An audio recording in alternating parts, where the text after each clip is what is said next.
an Sahl bin Sa'd as-Sa'idi radhiyallahu anhu anna Rasulullah sallallahu alaihi wasallam qala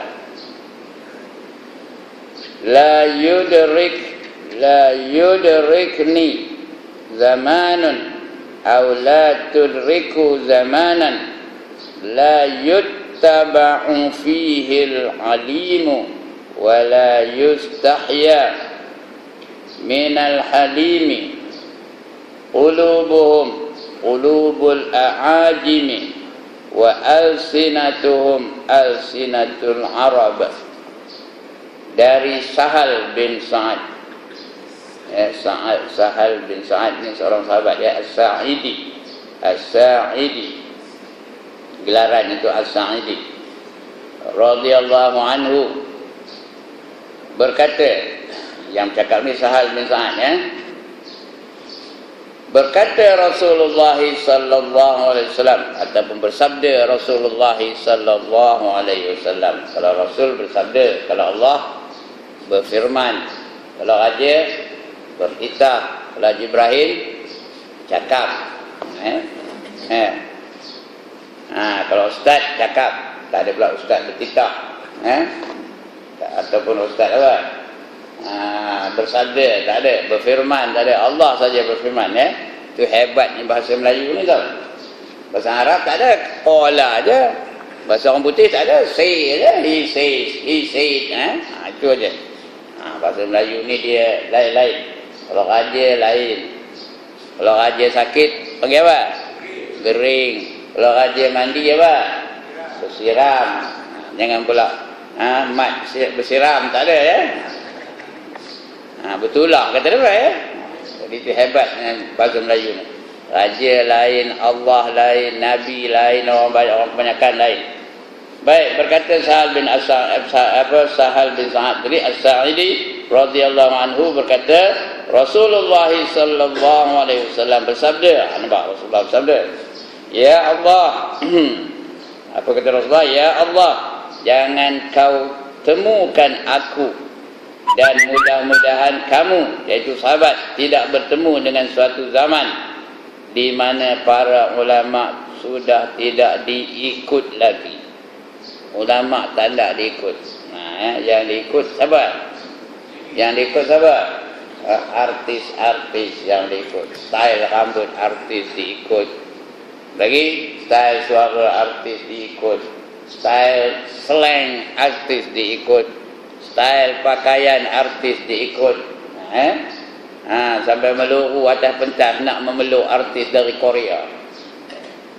Ada kedak berlaku ni. Inilah dia zamannya ya. Zamannya. Selain daripada artis apa? Pemain bola sepak. Itulah jadi idaman. Jadi apa? Jadi idola. Ya, David Beckham. Lagi Ronaldo, Cristiano Ronaldo. Itu jadi idolanya. Lagi apa? Thierry Henry. Ya. Tahu ke apa ni? Sabuel lah. Itu jadi idolanya. Selain daripada itu siapa? Siapa lagi yang jadi idola manusia hari ini? Penyanyi-penyanyi bintang filem pun jadi idola juga. Pelakon-pelakon drama. Itu. Ulama lantaklah jerit pergi. Peduli dengan benda. Tak peduli dengan. Begitulah hari ini. Kata Nabi, mudah-mudahan aku tak bertembung dengan zaman yang seperti itu. Memang Nabi tak bertembung. Yang bertembung siapa? Kita, you and I. Dalam keadaan zaman itulah sekarang ni. Di mana ulama-ulama tidak diikut. Jangan kamu temukan aku dan mudah-mudahan kamu juga sahabat tidak bertemu dengan satu zaman di mana para ulama tidak diikuti lagi dan orang yang penyantun sudah tidak disegani lagi. Orang yang baik-baik itu tidak disegan lagi. Tak ada orang segan. Empulu-empulu dama. Tahu empulu tak? Diperli-perli dama aja. Kalau dia orang baik. Tak ada disegan oleh mereka. Orang tua-tua tak ada segan dama. Nehen je depan orang tua tu pakai seluar pendek. Nehen je depan orang tua tu rambut tak bertudung. Berlaku keadaan hari ni. Berlaku ya, depan orang tua, depan tutup guru, ni je lemah ya. Ngambil nombor ekor depan tok guru, ambil nombor ekor, nak ke mana tu, nak pergi kedai ekor tu kejap katanya. Sampai ngabur tu dah tak segan-segan sidu ke dah. Zaman dulu kalau orang tak puasa Ramadan, dia nyorok-nyorok, itu zaman kita budak-budak tu. Nyorok je tengok orang tak berani. Kalau dia tak puasa pun. Sekarang ni terang-terang, depan orang pui merokok bulan Ramadan. Ya.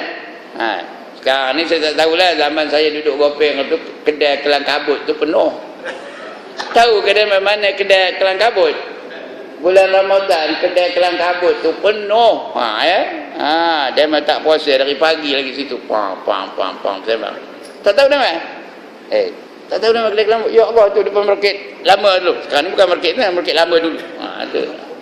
Namanya kedai kelang kabut. Yang amat ramai di situ. Nih je, tak ada malu-malu pun. Elok aja depan orang ramai. Kata dia malah kalau kita tangkap mengaku orang asli lah. Dia mengaku orang asli pada kita kenal orangnya.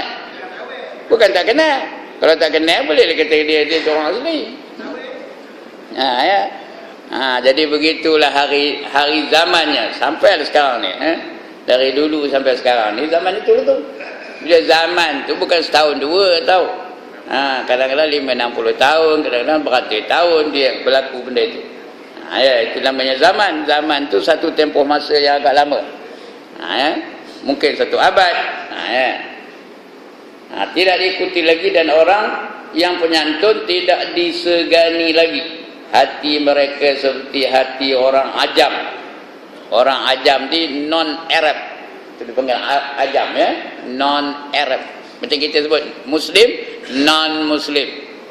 Cina, non-Cina. Ada ajam, Arab, non-Arab. Itu namanya ajam. Selain ada orang Arab, orang ajam tu. Yang bukan ajam, orang Arab. Itu tak ada ajam. Lain itu semua orang ajam namanya. Pada fasiknya, orang ajam ni bukanlah semuanya fasik. Pada fasik dia tu, yang menghina ulama, yang tak ikut ulama, yang tak ikut penyantun, itu orang ajam dengan fasiknya. Tidak mereka seperti lidah mereka seperti lidah orang Arab pada fasihnya. Cakap macam cakap Arab fasihnya. Dego-dego cakapnya, tapi buatannya tak ada. Ibadahnya tak ada. Nyembang kedai kopi punya lah hebat. Sembang. Orang azan nehin aja. Tahu kata nehin? McDonald je dia orang azan. Hayya ala solah dia pam. Ada ke tak ada orang begitu. Kadang cerita pasal tarekat pula tu. Kita mesti zikir ini. Kamu zikir ini dapat ini. Dapat nampak alam alam malakut, dapat nampak alam masyar dan sebagainya. Orang azan ni aja berarti je dia. Ini berlaku di mana-mana. Jangan tengok Gopeng aja, tengok global. Seluruh dunia berlaku apa itu. Maka layak ke tak layak umat Islam sekarang dihina oleh Allah Subhanahu wa taala? Layak ke tak layak umat Islam sedang dihina oleh Allah taala? Layak, kerana Allah dah janjikan seperti itu. Afatu'minuna bi ba'dil kitabi wa takfuruna bi ba'd, kata Allah. Fama jazaa'u man yaf'alu dzalika minkum illa khizyun fil hayatid dunya wa yawmal qiyamati yuradduna ila asyaddil azab wa ma Allahu bighafilin amma ta'malun, kata Allah ya. Apakah kamu beriman dengan setengah kitab dan kufur kepada setengah yang lain? Tiada balasan bagi mereka yang berbuat demikian melainkan hina dalam kehidupan di dunia, dan di hari akhirat nanti mereka akan dikembalikan kepada azab yang amat pedih. Dan Allah tak pernah alpa dengan apa yang kamu lakukan di atas muka bumi ini ya. Tuhan tak pernah lalai. Kamu buat apa pun Tuhan tahu. Kerana sentiasa di sisi kita ni ada dua orang malaikat. Apa buatnya? Apa buatnya? Mencatat, nangkap gambar tahu. Dia bawa kamera, dua orang malaikat tu. Satu namanya Raqib, lagi satu namanya Atid. Bawa kamera digital. Ada ni. Kita nampak tengah nangkap gambar. Apa ni? Tengah nangkap gambar cemat tu. Apa buat cemat tu? Cemat tu tengah nyongongin ada. Nampak esok gambarnya kan? Dia nampak gambar tengok mana-mana dia orang tengok jari. Apa buat jari tu? Jari tengah ngantuk. Esok ada keluar ngantuk. Itu dia.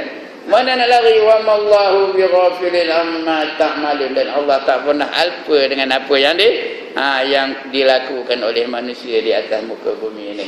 Jadi Allah janjikan dua. Di dunia ni Allah janjikan hina. Di akhirat Allah janjikan seksa. Kita tak cerita seksa di akhirat. Pasal tak dapat nak dibuktikan. Hanya wajib kita yakin, mesti kita percaya bahawa Allah itu apa saja yang diperkatakannya adalah benar.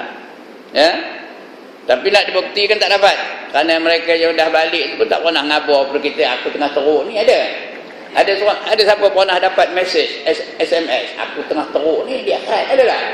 Ada kan orang yang dah pergi tu? Tak ada. Tapi dalam dunia ni kita nampak dihina atau tidak umat Islam di dunia hari ini. Tuan-tuan dan puan-puan, hina ke tak? Tengok umat Islam di Palestin, hina ke mulia? Umat Islam di Iraq, hina ke mulia? Umat Islam di Afghanistan, hina ke mulia?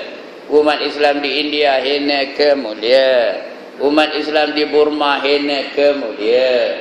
Umat Islam di Nigeria, hina ke mulia? Tuan-tuan tahu tak di Nigeria tu? Cerita Nigeria ni jarang keluar ni. Sekarang ni baru timbul.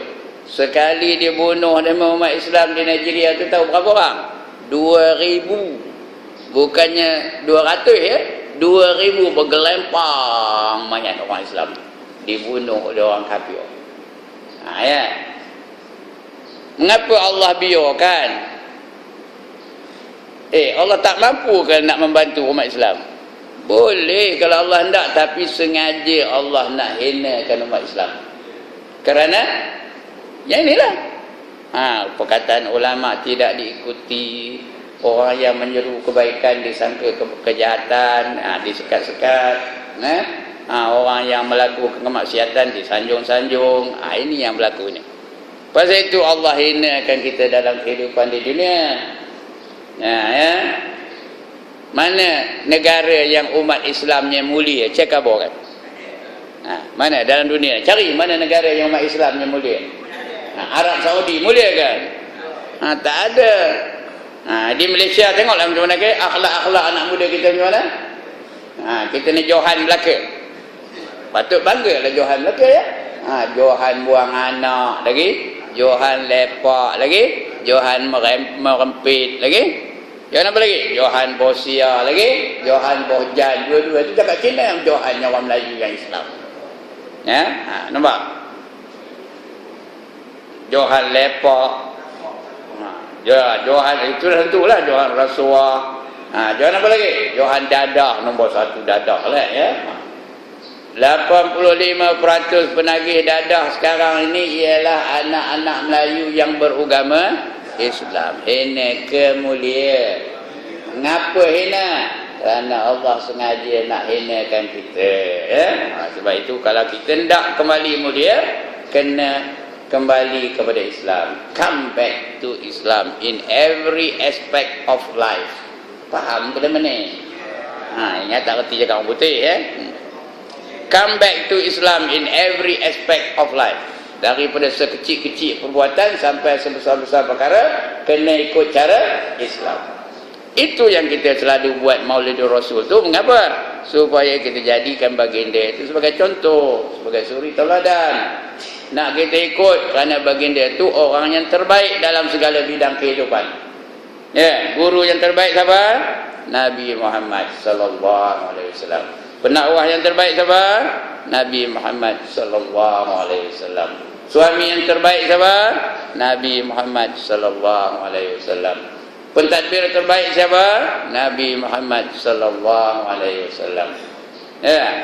Ahli ekonomi terbaik siapa? Nabi Muhammad sallallahu alaihi wasallam. Panglima perang terbaik siapa? Nabi Muhammad sallallahu alaihi wasallam. Pemerintah terbaik siapa? Nabi Muhammad sallallahu alaihi wasallam. Sebut je apa bidang. Inilah orang yang terbaik. Itu sebab disebut oleh Ja'far Barzanji, Nabi Muhammad itu orang yang paling sempurna. Akmalan nas. Peminat-peminat berjanji tak pernah ke dengar akmalan nas ni. Wa kana sallallahu alaihi wasallam akmalan nas zazatin wa khuluqin wa sifatin saniyah. Sebutlah Allah ni. Tak pernah dengar ke ni? Sebuah bila marhaban itu boleh baca ya. Sesungguhnya Nabi Muhammad sallallahu alaihi wasallam itu adalah yang sesempurna manusia, sama ada zatnya, sifatnya, akhlaknya, ya, semuanya sempurna belaka. Sebab itu disuruh kita ikut Nabi Muhammad. Tapi kenapa? Kita makin lama makin jauh, makin lama makin jauh, makin lama makin jauh daripada Nabi Muhammad, makin jauh dari Islam. Maka musuh-musuh Islam mengambil kesempatan lah. Dalam hal begitu ya. Dipaksanya negara-negara Islam mengikut nilai-nilai barat, nilai-nilai yang mereka sendiri lagangkan. Di antaranya, jangan kamu dengar cakap ulama. Jangan kamu dengar cakap orang-orang yang penyantun. Penyantun tu orang yang hendakkan kebaikan. Jangan dengar cakap dia. Ini dah. Sebab itu sekarang ni, anak pun tak boleh ada rotan. Kalau rotan ada. Kalau rotan, dia dah ada nanti, belum lagi lah, tapi akan ada satu akta. Merotan anak didakwa di atas akta jenayah. Boleh masuk penjara atau merotan anak. Sedangkan Rasulullah sebut apa? Apa kata Rasulullah? Muru auladakum bisalah wa hum abna'u sab'a sinin wa atribuhum 'alaiha wa hum abna'u 'ashrin wa farriqu bainahum fil madaji. Suruh anak-anak kamu itu dengan semayang setelah berumur 7 tahun. Dah 7 tahun suruh semayang, tapi jangan denda, jangan pukul. Jangan dihukum kalau dia tak semayang, suruh aja.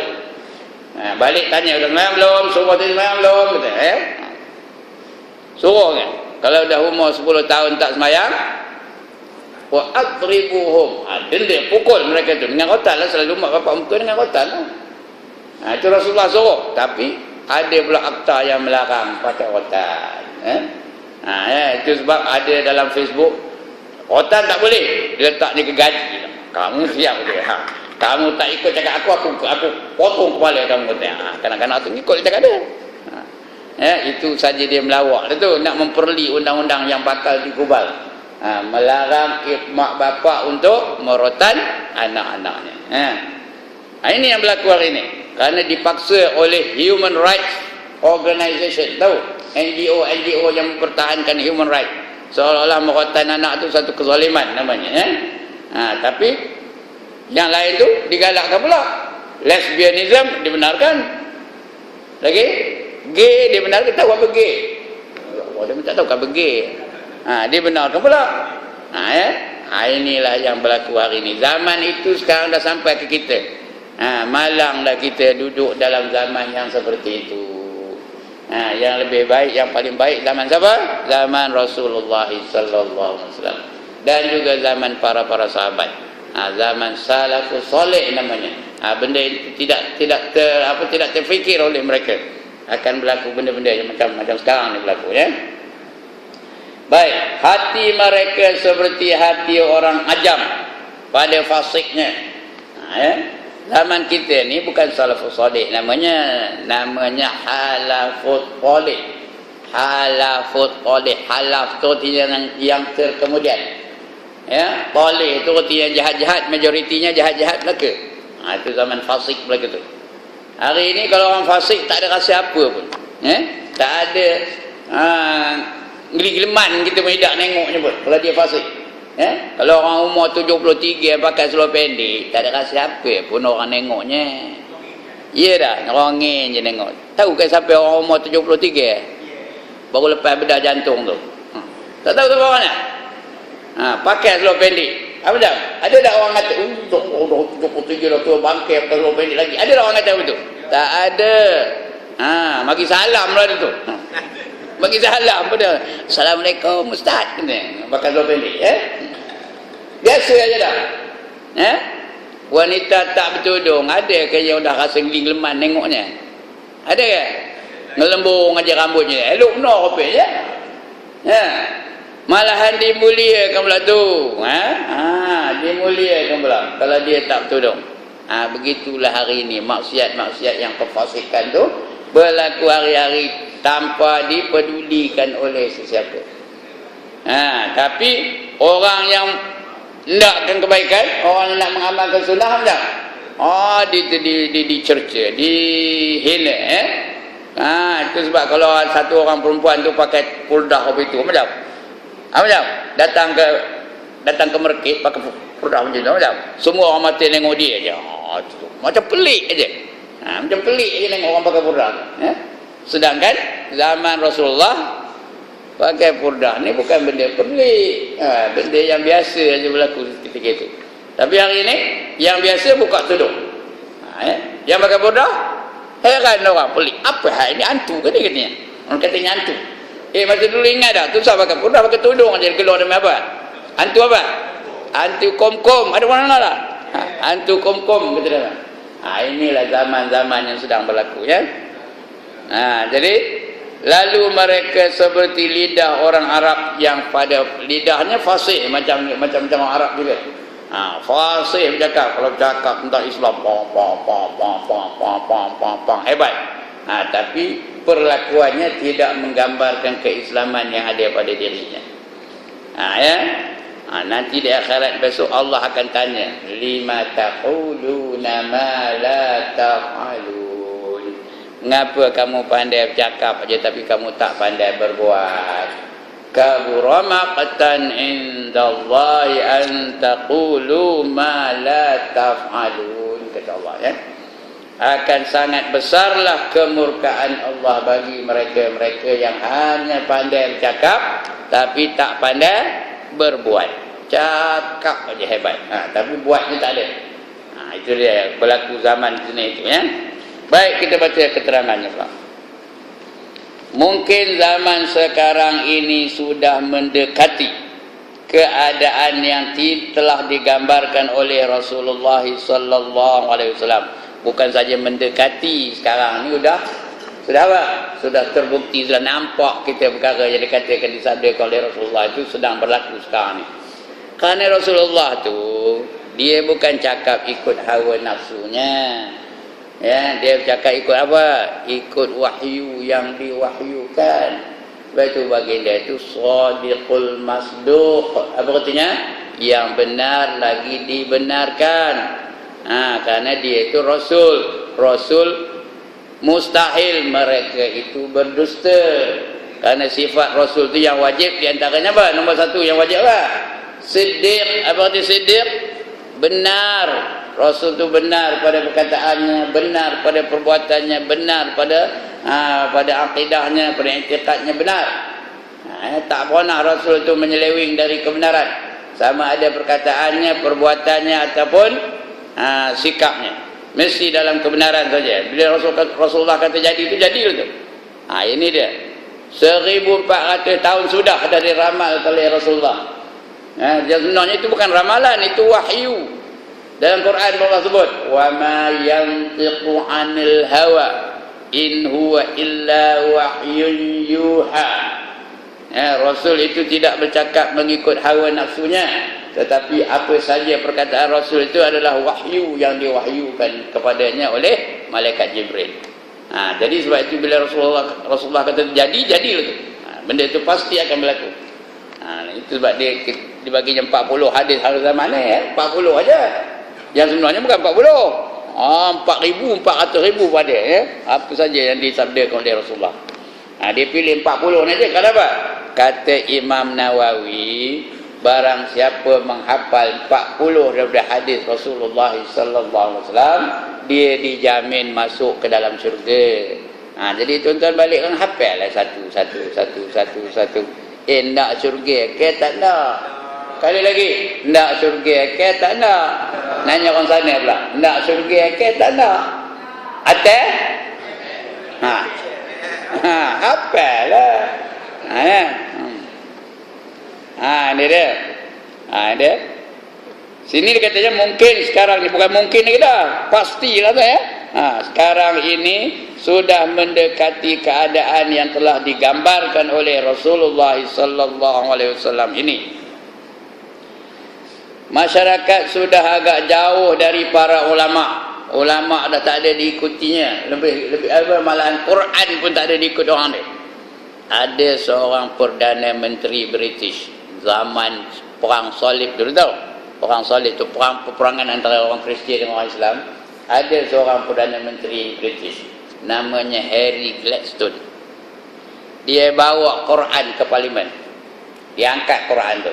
Apa kata dia? This is the book of Muslims. As long as the Muslims are holding on to this book, we will never be able to defeat them. Apa artinya? Apa artinya? This is the book of Muslims. Apa artinya?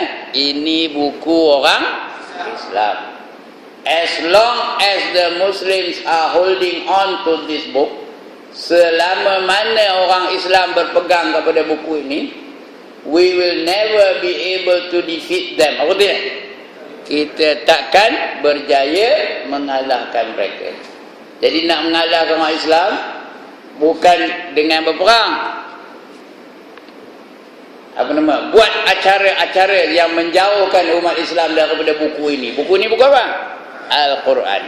Selagi orang Islam berpegang dengan Al-Quran, selagi itulah mereka takkan berjaya mengalahkan orang Islam. Jadi kita mesti jauhkan orang Islam daripada Al-Quranul Karim. Kehidupan mereka jauhkan dari Al-Quranul Karim. Jangan mereka mengamalkan Al-Quranul Karim. Masa itu baru kita dah boleh, bila mereka dah jauh dari Al-Quran, baru boleh kita mengalahkan. Jadi mereka pun membuat rancangan-rancangan supaya umat Islam jauh dari Al-Quranul Karim. Sekarang dah jauh ke dekat? Dah jauh benar dari Al-Quran ya. Apa benda yang kita ikut Al-Quran hari ni? Mayang itu je, lain puasa itu je.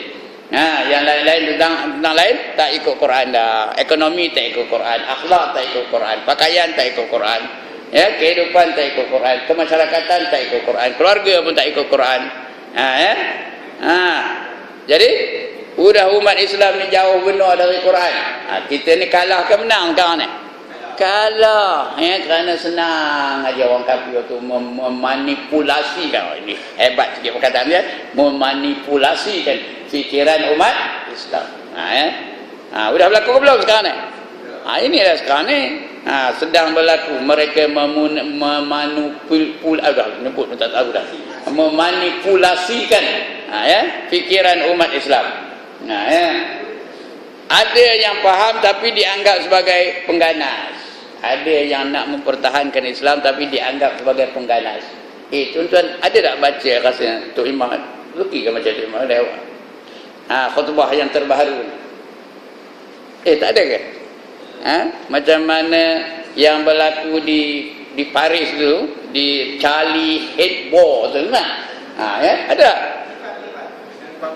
Mungkin sudah ada. Itulah baru ini lah. Sama macam Tuan Ibrahim. Ustaz. Ya. Nampak tu macam mana mereka memanipulasikan. Lalu orang yang menembak tu dikira sebagai pengganas. Pengganas saja. Sedangkan apa sebab mereka melakukan yang itu tidak diambil kira. Mengapa sampai sanggup mereka membunuh? Itu tidak diambil kira. Sedangkan mereka itu berleluasa dibiarkan oleh kerajaan Perancis tu untuk menghina Nabi Muhammad sallallahu alaihi wasallam. Nabi kita dihina. Cuba bayangkan tuan-tuan dan puan. Ya? Jadi layak ke tak layak mereka membunuh mereka-mereka yang melukis kartun tentang Nabi Muhammad sallallahu alaihi wasallam tu? Layak, tapi semua satu dunia mengatakan mereka ni pengganas, teroris katanya. Ini dia. Apa namanya? Ini yang inilah yang sedang berlaku hari ini ya. Yang hak dikatakan batil, yang batil dikatakan hak. Seolah-olah mereka itu mengamalkan kebebasan bersuara. Mesti kita bebas bersuara, kata dia, orang-orang Perancis. Begitu juga orang Sweden, begitu juga orang Switzerland, begitu juga orang Britain, begitu juga Amerika. Kita bebas bersuara, katanya. Kita nak cakap apa, cakaplah, katanya. Di atas nama hak asasi manusia. Maka yang mereka itu dikira teroris, pengganas. Ini yang berlaku hari ini. Sebab itu mereka bebas untuk menghina. Adakah kebebasan itu termasuk dalam penghinaan? Bebas bercakap-cakap sampai masuk dalam menghina-hina Nabi orang kan? Masuk dalam menghina agama orang lain kan? Tak ada, ya. Kebebasan tu ada hadnya. Manusia ni mana boleh bagi bebas begitu je. Kalau bebas begitu je, binatang lah yang bebas begitu, lembu, kobra, itu yang bebas begitu je. Manusia ada peraturan. Sebab dalam Islam ada peraturan, ada 5 hukum. Ada wajib, ada haram, ada sunat, ada makruh, ada harus. Itu peraturan-peraturan dalam kehidupan manusia. Okey. Masyarakat sudah agak jauh dari para ulama. Ulama dah tak dengar dah. Tak ikut dah. Jenuh. Tiap-tiap minggu tutup imam menyebut dah, ittaqullah, ittaqullah, ittaqullah, buat tanahin, buat tak erti je dia main. Mereka takut mendekati para ulama, malahan ada yang takut dekat para ulama. Takut aku dia tu nampaknya aku buat maksiat kan, nampaknya aku buat pakai seluar pendek kan, nampaknya aku ngambil nombor ekor dah tak ada. Nengok Ustaz Salman lagi jauh tu sana. Lari jauh. Nyimpang aja dia. Dah takut nak menghadapi ulama. Kerana khawatir perbuatan mereka itu akan ditegur. Dia takut ditegur di ulama. Padahal ulama yang menegur tu musuh ke kawan. Ulama yang negur tu musuh ke kawan. Kawan. Dia nak ngelakkan kita daripada masuk neraka. Yang kita marahkan dia tu ngapa? Kan dia tu kawan. Aku tak nak kamu masuk neraka. Janganlah pakai seluar pendek, kata ulama ya. Aku tak nak kamu tu masuk neraka. Janganlah kamu buka tudung. Dia negur kita nak membantu kita supaya kita lepas daripada seksa api neraka.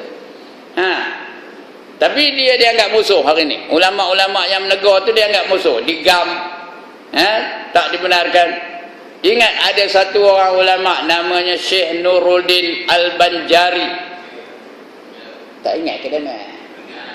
Tak kenal ke nama? Dia mempertahankan Ahlus Sunnah wal Jamaah untuk menentang Wahabi. Apa keluar? Fatwa dari JAKIM mengatakan ulama ini tidak dibenarkan untuk berdakwah di Malaysia kerana dia bukan warga negara Malaysia. Padahal jangan pandang siapa dia, ya, dengar apa yang diperkatakan olehnya. Hanya kerana satu isu lah, dia menentang satu isu tu, maka digam dia tu, tak boleh ceramah sana, tak boleh ceramah sini. Tapi dia ambil orang juga. Walaupun tak boleh, dia ambil orang juga. Begitu dah. Dia dah kadang-kadang dia klien begini kan, dah itu ya, itu je dah. Kadang dia lain klien begini. Kerana khawatir perbuatan mereka itu akan ditegur. Tak boleh ditegur. Bila ditegur, asyik. Ya. Ini ulama, tak boleh dia bercakap dah. Itu yang Ismail Qamus digam, lagi Haruddin digam, lagi Tuan Ibrahim Tuan Man digam. Padahal mereka itu ulama-ulama belaka tu. Kenapa mereka menyatakan kebenaran? Menegur. Bila dia tegur, siap. Disekat. Kongge apa mulalah memainkan peranannya. Tahu kongge? Ya Allah, dia tak tahu kongge. Apa kongge? Kerengga. Kongge atas pokok pelam, dia makan buah pelam ke tak? Dia makan dia tak buah pelam tu? Tapi coba panjat pokok pelam tu, kongge tu ada situ, apa tahu? Di kokok-kokoknya. Hari ni banyak tak kongge? Banyak. Sini tak ada lah, tempat lain ya. Ya? Benar? Tidak pokok ada kongge. Maknanya tiada ada tempat orang ramai, ada lah kongge. Yang apa? yang mencegah kebaikan. Nah, dan menanjurkan kemungkaran. Ini kerongge ya. Nah, jangan jadi kerongge ya. Ya? Dia ngetit. Okey ya. Ini tuan-tuan ya. Tidak segan lagi membuat maksiat, terang-terangan buat maksiat tu.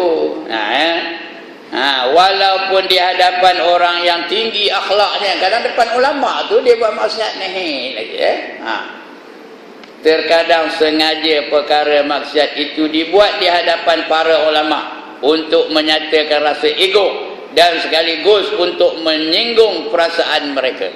Depan-depan ulama tu, kalau dia nari depan ulama tu tak kira lah dia nari. That's the way I like it. Kamu tengok aku berani tu depan ulama lantak lah. Kamu nak buat apa kamu buat. What can you do to me? Depan-depan ulama tu dia rasa ego, rasa sedap. Di akhirat besok baru tahu.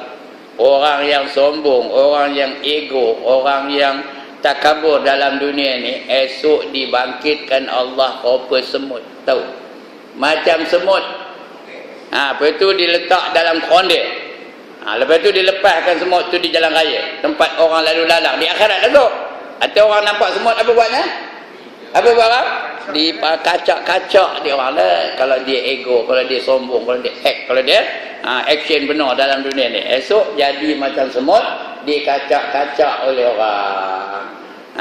Ndak ke tanda. One more time, ndak ke tanda. Hati sombong lagi, ego lagi, act lagi. You know who I am, I'm a datuk, you know. Siap. Nanti kena tahu inilah dia hari ni Terkadang sengaja mereka perkara maksiat itu dibuat di hadapan para ulama untuk menyatakan rasa ego dan sekaligus untuk menyinggung perasaan mereka. Seronok nak menyakit hati ulama tu. Itu sebab macam-macam gelaran kepada ulama-ulama sekarang ni macam-macam gelarannya. Dan sebagainya. Sampai ada orang nulis dalam Facebook, saya tahu, al-ulama'u salah sebut pun. Patutnya warasatul anbiya, dia tulis al-ulama'u warisatul envelope. Betul. Faham ke mana? Al-ulama'u warisatul, patutnya warasatul, dia tulis warisatul envelope. Betulnya. Saya tulis balas nanti tu lah. Mika jealous ke dengan saya gitu. Tak jawabnya, kalau jawab tahu saya jawab lagi. Dalam Facebook tu, tuan-tuan tahu apa benda Facebook ni? Tahu, tak tahu ya. Nak menghina, nak menyinggung perasaan ulama, padahal bukan ulama pun, saya bukan ulama. Saya cikgu aja. Tapi dianggap sebagai ulama juga. Kerana warisatul envelope katanya. Ya. Itulah dia yang berlaku hari ini. Sengaja nak nak menyinggung hati-hati ulama tu. Ujar saya bukan ulama. Ulama Ismail Qamus itu ulama. Ya. Tuan Ibrahim Tuanman, Haruddin, itu ulama. Ustaz Salman ulama lah tu. Ya. Saya cikgu aja. Ya. Bukan ulama pun. Ya. Inna ataina pun tak hafal, kadang lupa. Kuliah tak mau habis. Baca kuliah tak mau habis. Wala ana abidum ma abadtum wala antum abiduna ma a'bud. Wala ana abidum ma abadtum wala antum abiduna ma a'bud. Wala ana abidum ma abadtum wala antum abiduna ma a'bud. Jenuh. Ya, haram mau habis. Di belakang tu ada mamak tengah nak jual cendol. Apa hal tu imam ni berbalik-balik. Sudahnya tak tahan dia. Lakum dinukum taramarika. Baru lakum dinukum waliyadin kata. Sebab itu tuan-tuan kalau baru first time jadi imam, jangan harus baca kuliah tau. Jangan harus baca kuliah ya kafirun. Lagi satu, jangan baca wattin. Jangan harus dibaca wattin. Ya. Ini yang mula-mula lah yang establish, yang dah profesional macam Zuki ni tak apalah ya. Yang baru baca wattin. Wattin pun itu juga. Summa radadnahu asfala safilin illa allazina amanu wa amilus solihati wa tawasaw bil haqqi wa tawasaw bis sabr. Itulah nak lupa dia. Bila pula aku macam orang asri je. Aku macam wattin ni.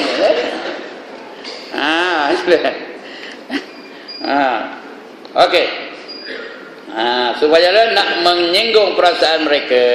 Golongan ini juga pandai bercakap. Bercakap hebat. Kalau dia pergi bagi syarahan, ya, bukan hebat, guna perkataan motivasi, manifestasi, lagi fenomena, organisasi, paradigma, entah apa-apa, ya. Orang dengar pun tengangai je dengar. Oi, pandai betul dia tu cakap ya. Memang orang munafik ni mau begitu, ya.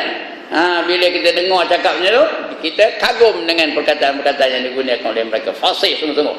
Ya. Golongan ini juga pandai bercakap dan sering memutarbelitkan kenyataan. Dia memutarbelitkan kenyataan. Itu yang macam-macam keluar tu, ya. Macam-macam fatwa-fatwa yang tak tentu hal dia keluar tu. Kenapa? Kerana pandai bercakap. Orang pun dengar ya. Percakapan mereka begitu halus dan memikat orang lain, menggunakan perkataan-perkataan yang hebat-hebat. Memang terpikat kita dengarnya.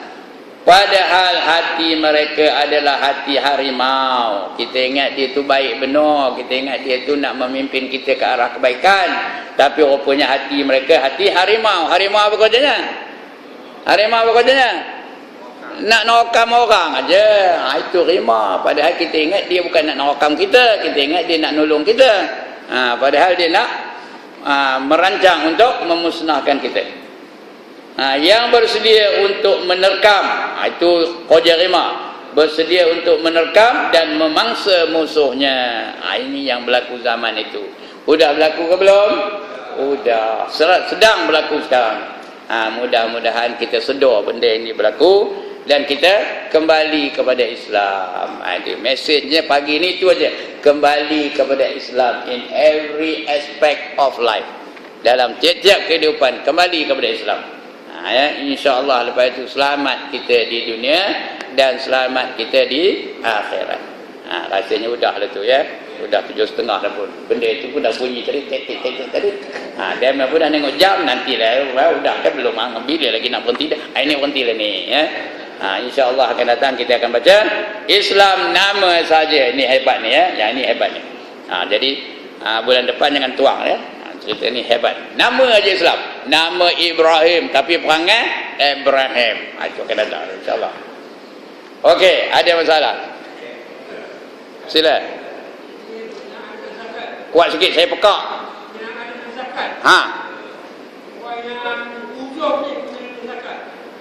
Orangnya apa? Uzur. Uzur ni macam mana?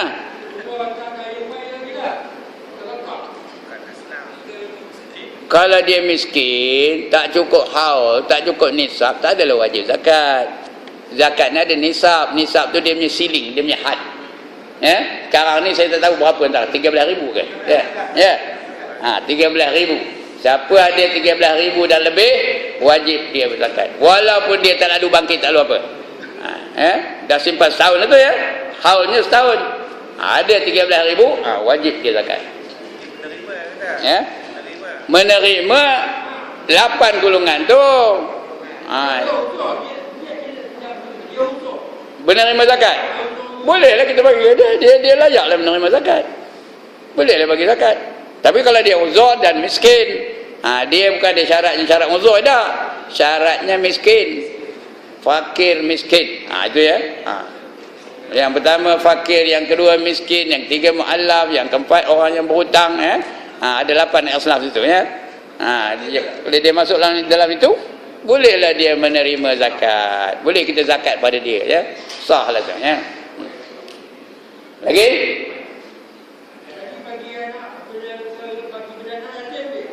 Anak yatim? Anak yatim kalau anak Sultan Brunei macam mana? Sultan Brunei itu mati, umpama lah, bukan nak kena mati ni.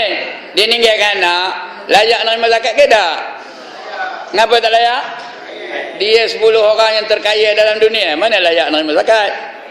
Dia bukan kriteria dia yatim tak. kriteria dia fakir, miskin, mu'allaf, orang dalam perjalanan, orang yang berjuang di jalan Allah, itu yang layak menerima zakat ya. Dia ada 8, cari 8 asnaf tu ya. Lain? Tak ada? Okey, sekian dulu ya. Ampun maaf ya, mana tahu kan ada yang terketuk, ada yang terkapak, ada yang terbeliung. Lagi? Lagi apa? Ada yang tertukul. Lagi apa coba? Ada yang terbeletung. Lagi? Kok ada juga yang tersmash, mana tahu kan ya. Saya pagi-pagi ni kalau boleh janganlah nyemeh. Kalau boleh drop shot ajalah. Atas bola tanggung apa buat? Bola tanggung buat apa? Smash lah. Itu pun backhand aja. Sekian, ampun maaf. Aqulu qawli hadza wa astaghfirullahal azim li wa lakum wa lisairil muslimin wal muslimat wa ya fawzal